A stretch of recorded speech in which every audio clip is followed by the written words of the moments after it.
Good morning, everybody. The Fed did what they said they were going to do. They raised their rates 3/4 of a point. Morning, Joe. How are you? Good. It got really dark over here. The light was just like it didn't want me to be in the shadows. It's like he's talking about rates. Let's hide Joe. I thought it was a great reveal. You know, slowly come up. Here's Joe. Here's Joe. Man. All right. Oh, yeah. Yesterday, Feds, 75 pips. You remember like 6 months ago how we were freaking out over 50 bips? Yeah. And then here we are today, 75 bips. And we don't even A lot of people were scared that they were going to do a full point. That's what I thought. I think most of the movers expected the same thing, because what happened yesterday after the Feds announced 75 bips, we actually saw some pricing improvement on the mortgage side. That's interesting, because I was reading an article last night, and I think this is something we got to continually drive home to people.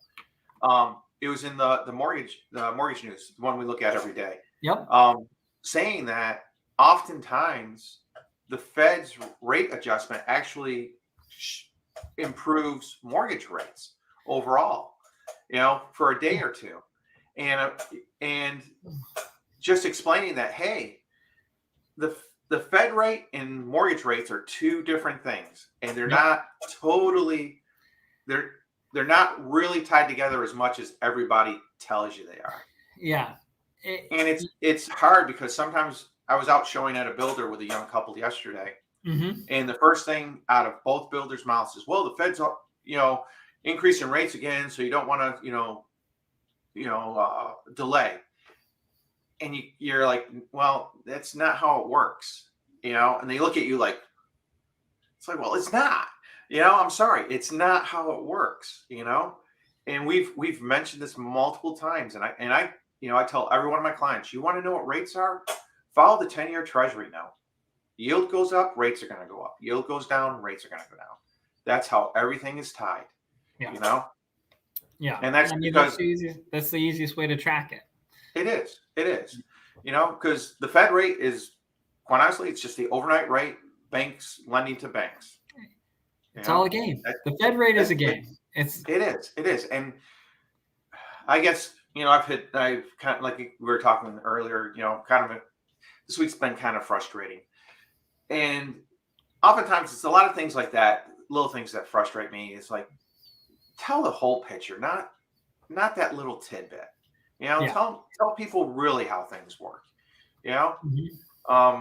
so they really understand, and it's just not a soundbite thing from CNBC or whoever happens to be out there.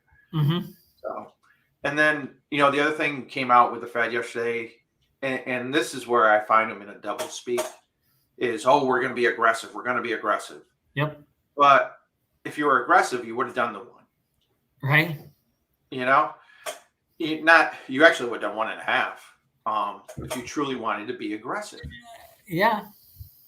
And they're trying to slow down the economy and do a soft landing. Yeah. But as long as I've been alive, I don't ever remember the Fed getting it right. I don't ever remember a soft landing. You know what I think about is, like, when you're driving a vehicle or something, and you like, if you take your foot off the gas and you just let it coast, it gets a lot harder to steer. Yeah. Right. And I feel like a little bit of where we are right now is they're trying to do this soft landing, but they're really trying to just ease. And it's all like this show and tell, but it's like, they're just guessing. I mean, they're guessing. They're straight up guessing. They don't, and these are policymakers, but the problem is we haven't been here before. And everybody's like, oh, well, we were here in 2008. No, this is totally different than 2008. Totally different. It's a totally different market. I mean, it is interesting. The federal fund rate is now where it was at in 2008. So that's the same. That's the same. Yep. The other thing that was interesting, and I sent it to you because it got snuck through without any big headlines, anything like that, is last week, the Fed stopped buying mortgage-backed securities. Yep. Totally stopped. I loved how, like, that didn't make any news. Something like I feel like that was nowhere.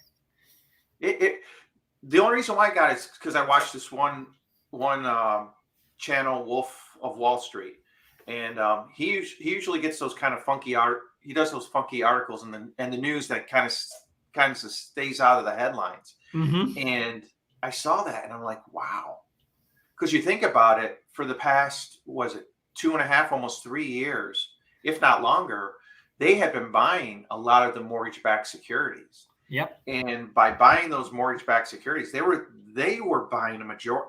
They're a good reason why the rates were so low, because you had a steady buyer. You had the Yep. Fed who was buying them.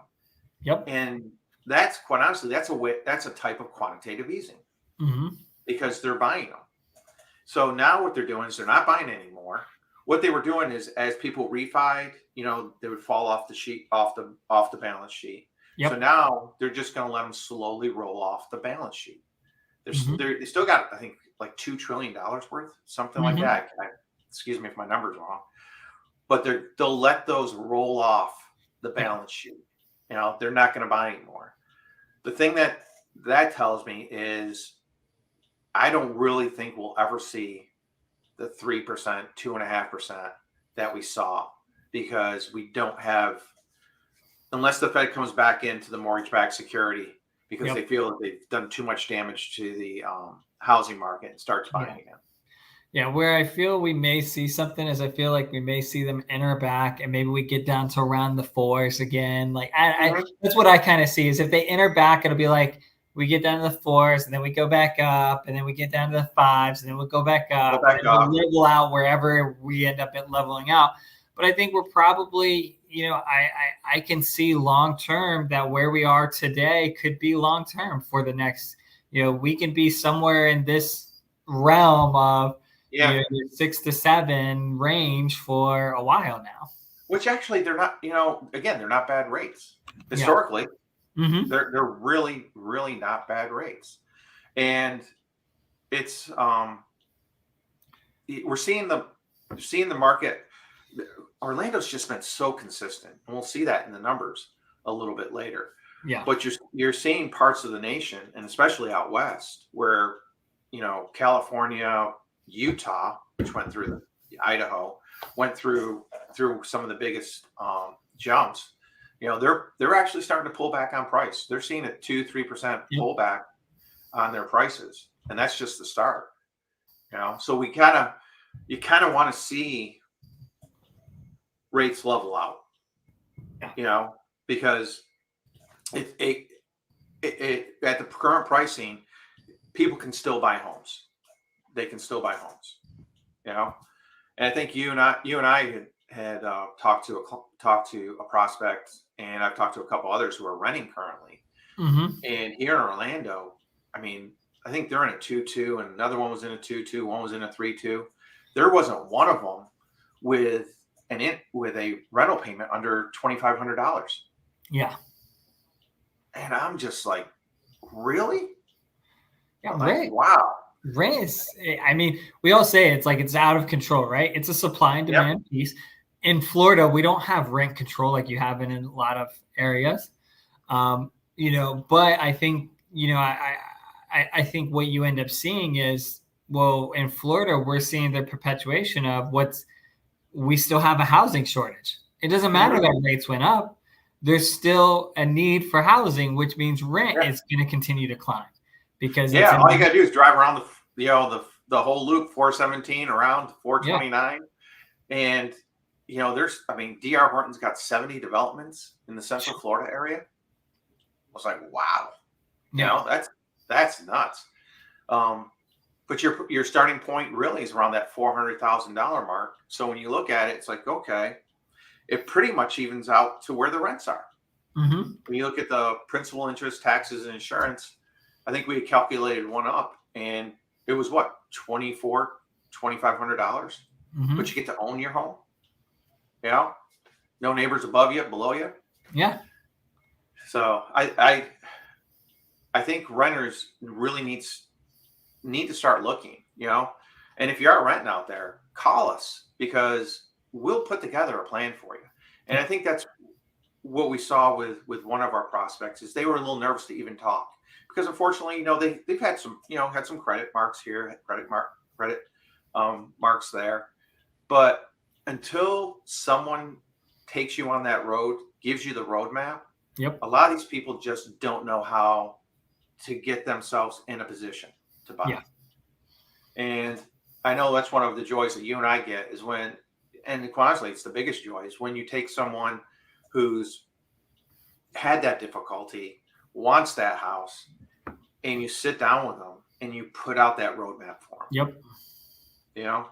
We've we got Miss Pinder who's been listening to us. Yep. She's working on a couple items that she had, and we know she's going to be probably 6 to 9 months down the road. Mm-hmm. But there's a person who knows what they want.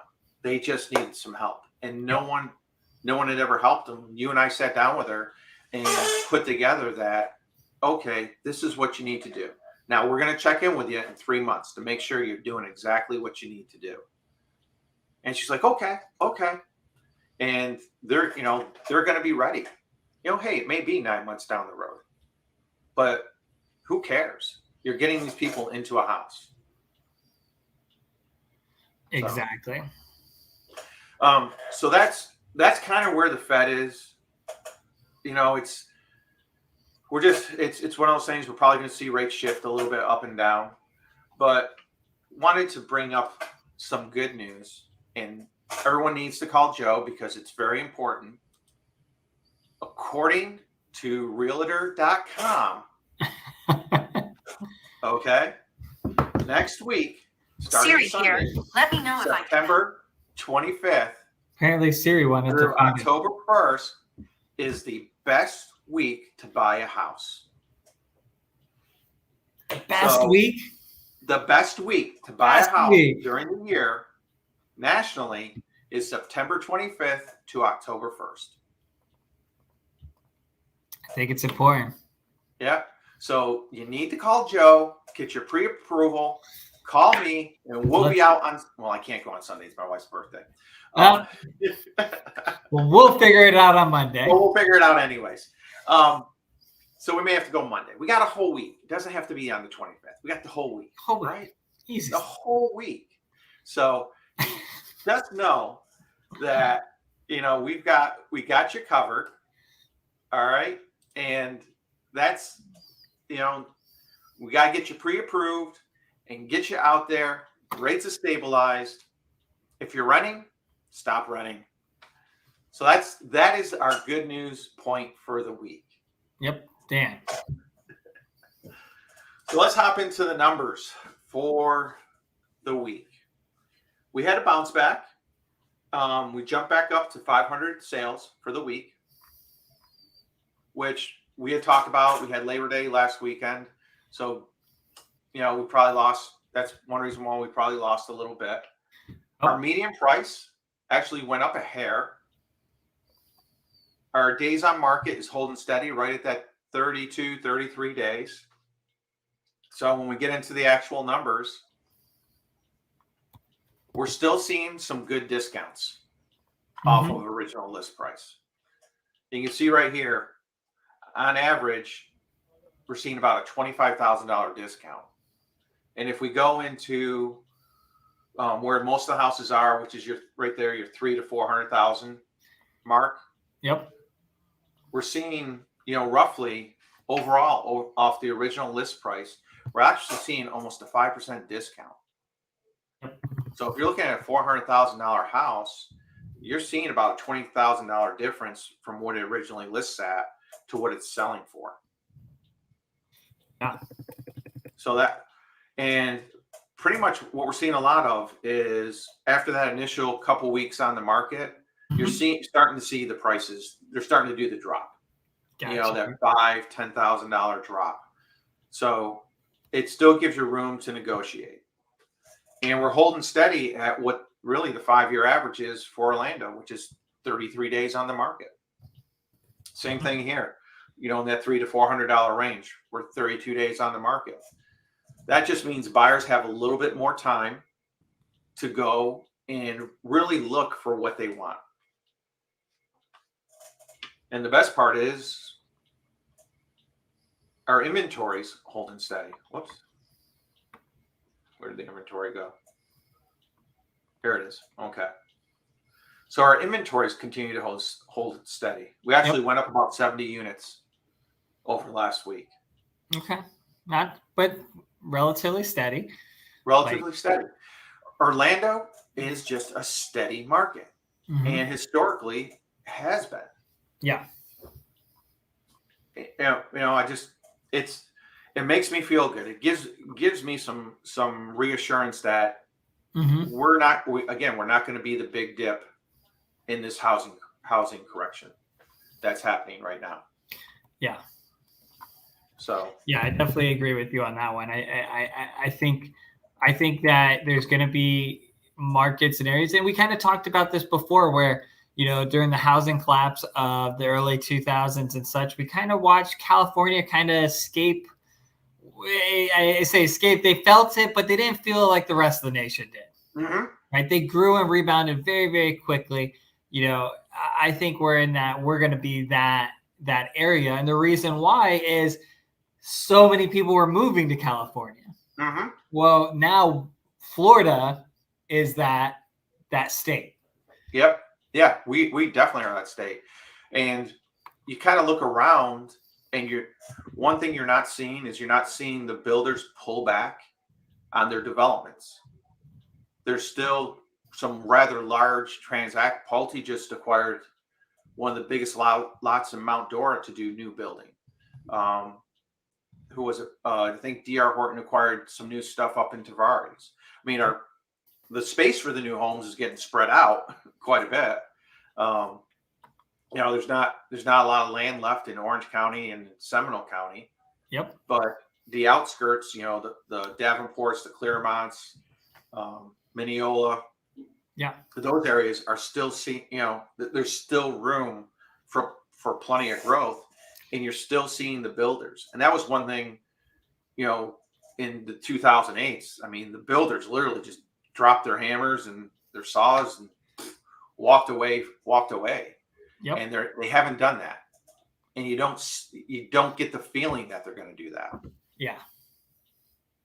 We're staying very consistent on the number of housing starts in the area. So it's just underlying economics we're still holding well here in Florida. We really are, which is nice to see. Yeah. So a lot of opportunity out there for the buyers.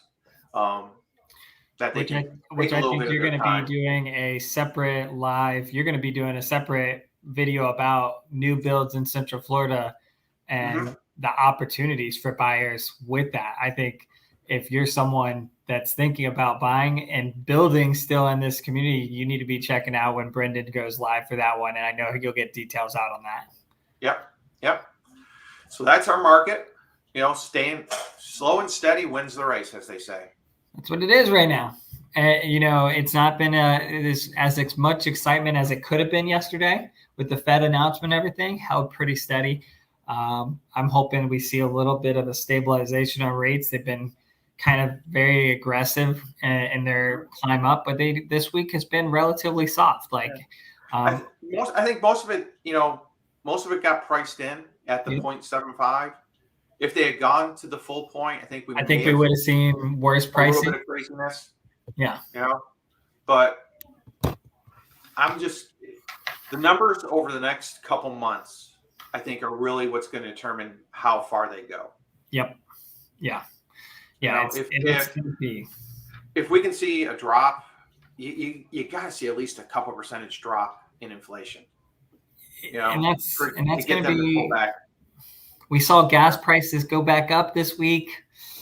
It was a small increase, but it's it's the one thing that I'm in.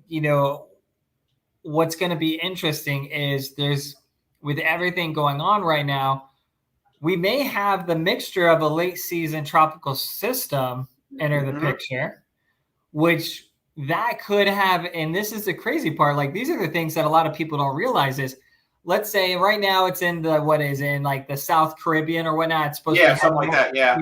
Heading into the Caribbean and then making a northern turn and it's not even a storm right now. It's just some rain. But if it develops into a storm, it could be in like 10 days hitting the States. And the problem with that is when you go into the Gulf, what does it do? It shuts down all the refineries. All the refineries get shut down, which can impact that, which is going to increase.